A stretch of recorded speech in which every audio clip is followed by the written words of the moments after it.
కాన్పులో వచ్చింది సార్. కాన్ పైనాక లేదు, కాన్ పైనాక జరిగింది. కాన్ పైనాక పిల్లగాడు.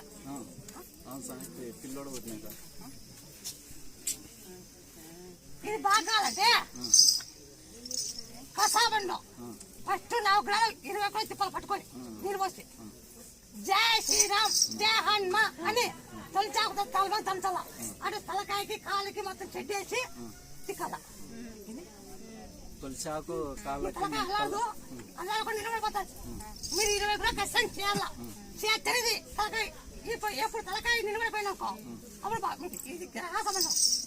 మీరు కనుక్కోలేక దేశం తిరిగి వచ్చారు. దేశం తిరిగి అది కాదు. ఒక అల్ప ఇంటికి వచ్చి ఒక గ్రహం ఉంది, ఒక రేఖ ఇచ్చాను, ప్రతి లెక్క కూడా పడుకోమన్నాడు. ఇంత లెక్క, ఇంత బియ్యము, బెల్లము, బట్టలు, ఇది బెల్లము, బియ్యము, డబ్బులు అన్ని తీసుకుని సార్. అన్ని ఏమి ఇచ్చావా? నువ్వు బియ్యం ఇచ్చావలేదా? ఇచ్చినా సార్. బెల్లం ఇచ్చావలేదా? ఇచ్చినా సార్. నువ్వు రేఖ ఇచ్చావా? ఇచ్చినా సార్.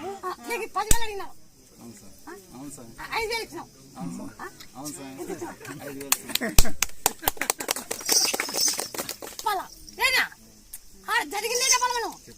అప్పుడు ముత్తారమ్మా ఉండిందని చెప్పాలి. మీరు 40 కిలో కష్టం చేయాలి. 40 కిలో సార్. తలవ దంచు దంచి జయశ్రీరామ్ అంటే తొలిచాకు, తమలపాకు, తొలిచాకు ఒంటి కప్పుడు ఏ దంచాల నువ్వు లేకైతే అంత జై శ్రీరామ్ జై హనుమ. ఈ తలకాయ ఉబ్బది లేకుండా అయిపోతాయి. ఇది గ్రహ సంబంధమా.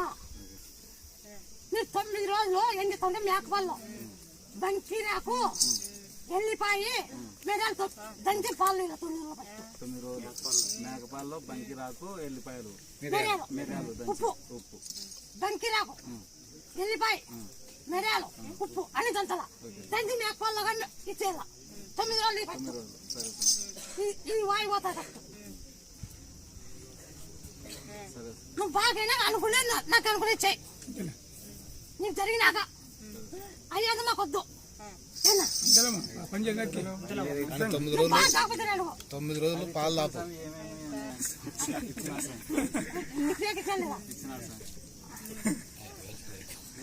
బెల్లం ఇచ్చావలేదా? టీవీ ఇచ్చావలేదా? అప్పుడు నేను 2 ఏళ్ల కిందట మళ్ళీ కొత్త జాకెట్ కొట్టు. నువ్వు ఈ పద్ధతి నాకెట్ కొట్టింది.